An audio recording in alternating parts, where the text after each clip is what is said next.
In recent years, perhaps the last couple of years, we've seen an increase in the amount of knife crime, particularly amongst young people. And at the moment, we've got over 300 young people that we know are involved in serious youth violence across Bristol, so I'd say there's quite a few. All you ever hear about is thugs, teens, hoodies, carrying knives, knife crime, people being stabbed, and I think a lot of young people carry knives because they're scared that someone else is carrying a knife. My brother, basically, when he was 13, got chased by a male with a knife. And then what happened? And then basically he went to school, school did nothing, the police did nothing. Then he dropped out of school, never went back because he was just traumatised or whatnot. And then that led to like him going out with his mates, committing further crime, and then went to prison. Listen to the story, his name was Jay, was looking for that pay. Couldn't keep his demons at bay.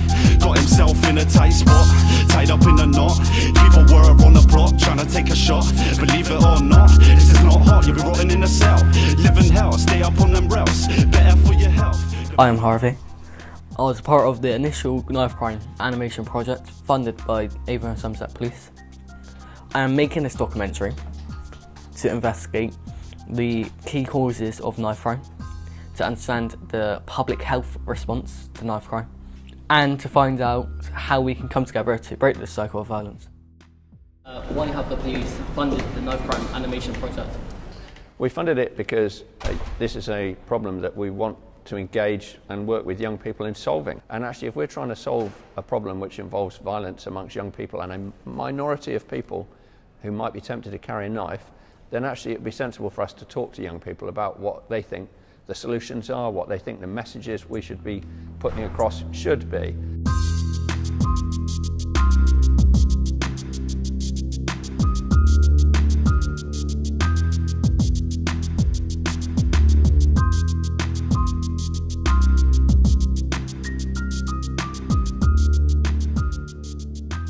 The majority of young people did not feel comfortable engaging with the project or putting their names to the animations because it is funded by the police, who they do not trust and would not turn to for help or support around this issue. How does this make you feel, and what more do you think needs to be done to address it? Personally, it's very sad. I feel very sad and I feel very disappointed that young people don't feel that they can trust the police. But if ever there was a stronger message that we have to do more in order to encourage that trust, that's got to be it, isn't it? We have to go out on the streets. We have to go to the places that the young people go to if we want to have a really coherent message comes from everyone that's engaged in this. A young man has died tonight as a victim of a stabbing. It is believed that he was carrying a knife and it was used against him in the attack. Our correspondent reports. Hey, wait, is that a knife? It's for protection. Just don't worry about it, alright? I didn't tell anyone. Where's my friend? 100% from my findings that I've found so far, it would be for protection. 9 times out of 10, the young people are saying, I only carry it for protection. They're not looking at going to do or cause harm to anybody. So it was just about educating them in the sense of actually, if they're carrying a weapon, they're more likely to get hurt themselves.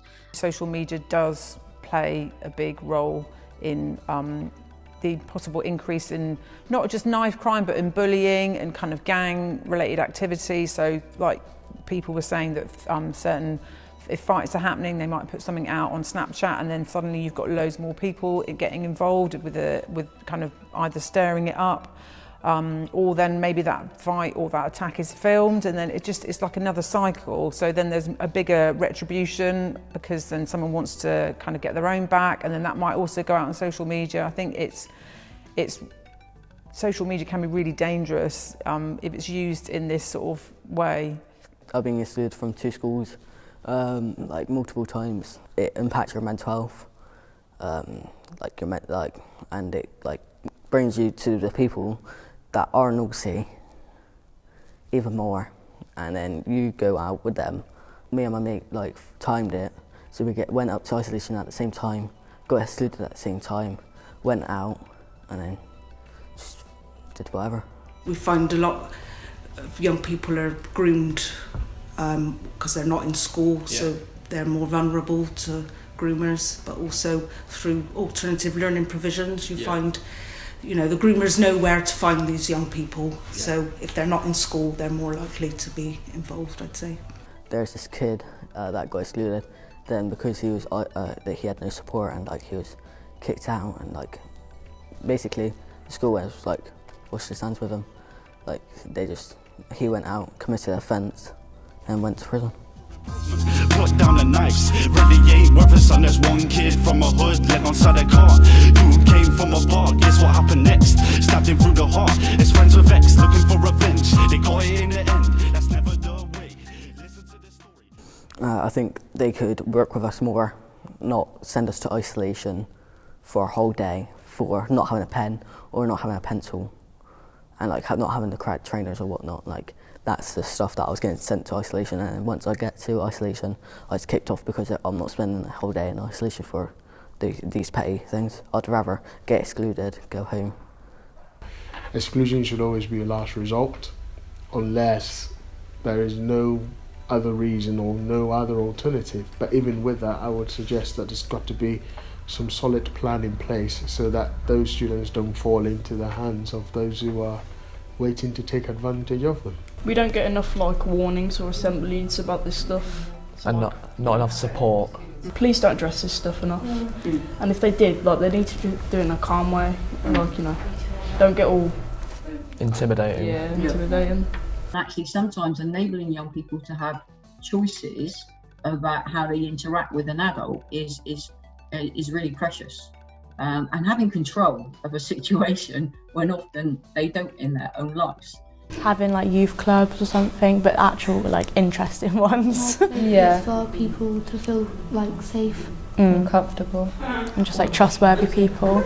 If you look at when some of our youth centres were closed down, and then over time how this has become an issue, you can see there's quite a strong correlation there, because what would tend to happen is those young people would have always had that safe space to go to and those trusted people to speak to about issues, and a lot of that's gone. If young people are 8 years old and they're going to their local adventure playground and they do that for like 4 years, and then they're able to go on to youth projects throughout their teenage life, it creates this support network around them that helps them to make the right decisions, or to go to somebody when they do have a difficult decision to make. Build their self-esteem, build their confidence, build their self-belief in themselves, that actually they can achieve and they can do things, and actually they're a really nice person. You know, so we try and bring out all of those elements for them to look at their futures and think, do you know what, I've done some stuff in the past and maybe it wasn't the right path, and try and divert them into a different path that will be inspiring to them, that they can inspire other people. And it's just seeing the best in young people. It's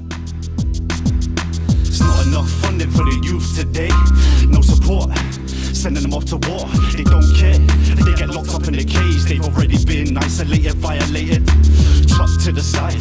Wonder why they're frustrated, trouble past. Think that could be related, need long-term solutions. Less prosecutions, kids' life are more than institutions proven. There's room for improvement. Put down the knife. The one thing about youth workers is it's a voluntary relationship. So actually that is key. That relationship is fundamental to how we do our work. And that will be a different type of relationship to a social worker. It will be a different type of relationship to a PCSO. So if you can get all these elements come together, then actually we should be able to support that young person or the groups of young people in a more sustainable way, I think. The Violence Reduction Units is something that has been a really good, inspirational idea, because it's bringing together everyone, whether that's police, health, education, community leaders, about how to tackle serious violence. And this isn't a policing issue, this has got to be something that's tackled by everyone in society. The knife crime side of things, we haven't had as much focus on.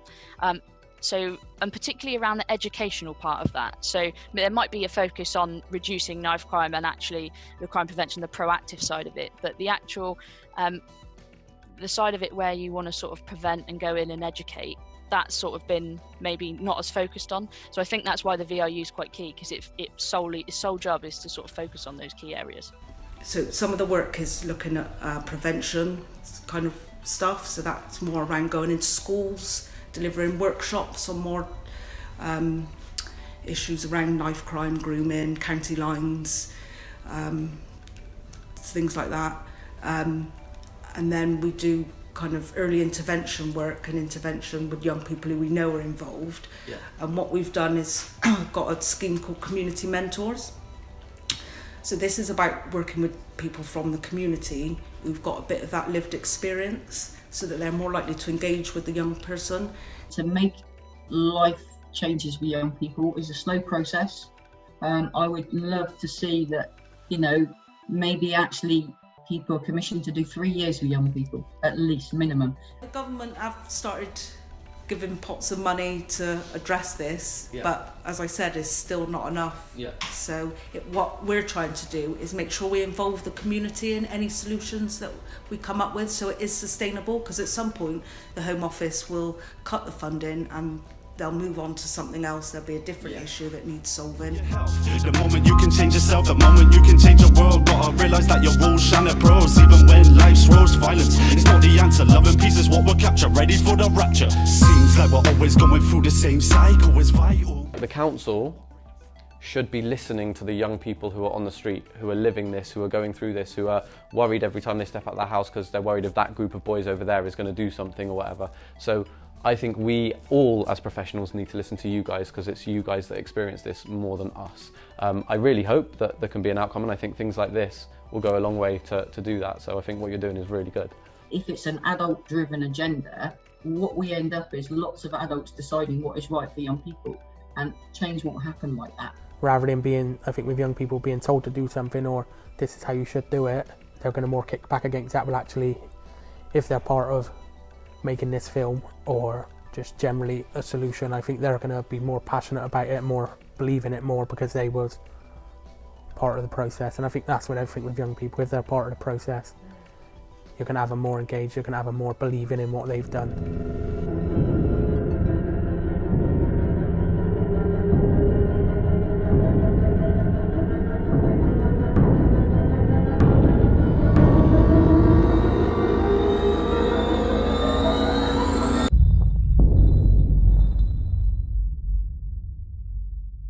Now that we're trying to do more to help, I like to see it sustained and not just be one big thing and then put to bed until something big happens and then we can go back to it, because that's what I'm seeing now and that frustrates me.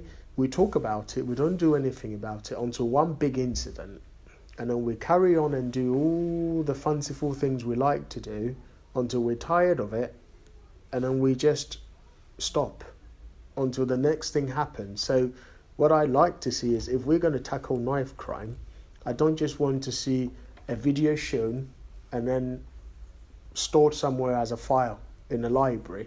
We all have a responsibility. So the media has a responsibility. So is teachers, so is members of communities, so is community leaders. So it is everybody, not just the police, not just the government. We all have a role to play, and it's about how we play that role together. What has become clear to me over the last 9 months is the more police really listen and engage with young people in positive activities, the better the relationships are. This project has given me a voice and a chance to learn. We need more. Most importantly, young people living in deprived areas are the most at risk of getting caught up in knife crime. It feels like we are excluded from schools, communities and life in general, more than anyone else. If there is to be any chance of solving knife crime, we need to be included. Your life is yours to choose. Like we're always going through the same cycle, it's vital. We gotta break that cycle, not end up like our rivals. Not end up like our rivals. Seems like we're always going through the same cycle, it's vital. We gotta break that cycle, not end up like our rivals. Not end up like our rivals.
don't yet know anything about the circumstances around this young man's death, but speaking before this latest tragedy, the Met Commissioner, Cressida Dick, said that in London, social media was turning petty squabbles into bloody battles, sometimes in a matter of minutes. One of Hackney's MPs is sceptical of this explanation. Social media is a symptom, it's not a cause. The underlying issues are social, they're educational, even economic, because some of these young men that are out on the street in gangs, it's partly because there don't seem to be any opportunities for them in the wider society. So there's a lot of things we need to crack down on social media, but they are a symptom of this rising tide of violence. They are not the cause. Guys, somebody's passing, man. On Hackney Marshes, some young men gather in the evening sun to play football. Bobby Kazanga started Hackney Wick FC as something to do when he got out of prison 3 years ago. He says social media is central to the current wave of violence. He told me how gangs post videos that escalate quickly. One of them will go over to the other area and say, look, we're in your area, there's nothing you can do about it, and they will see it as an embarrassment. Oh, we let these guys in our area, we should go to theirs. And then when someone slips up and gets caught, because they say, oh, that's that guy that was in that video, he gets caught, he may get beaten up, and that video goes viral, and everything spreads like wildfire. And then there'll be the comments of, oh, this was meant to be the so-called gangster, and look, it's embarrassing that he's got him beaten up, that he's not that tough. So that embarrassment that they feel, they want to retaliate, and then things are just spiraling out of control, and you've seen it everywhere across London. It's about profile. People, some of it is about profile. Yeah, I mean, yeah, some of it. I wouldn't attribute all of it to profile, but it's definitely something that's adding to the fuel. Whereas before, where people have punch-ups, no one would know about it. It would just be a low-key thing. I wouldn't know who you are from. I mean, I could be from, well, I'm from Peckham, and I could have come to Hackney, and no one would have known who I was.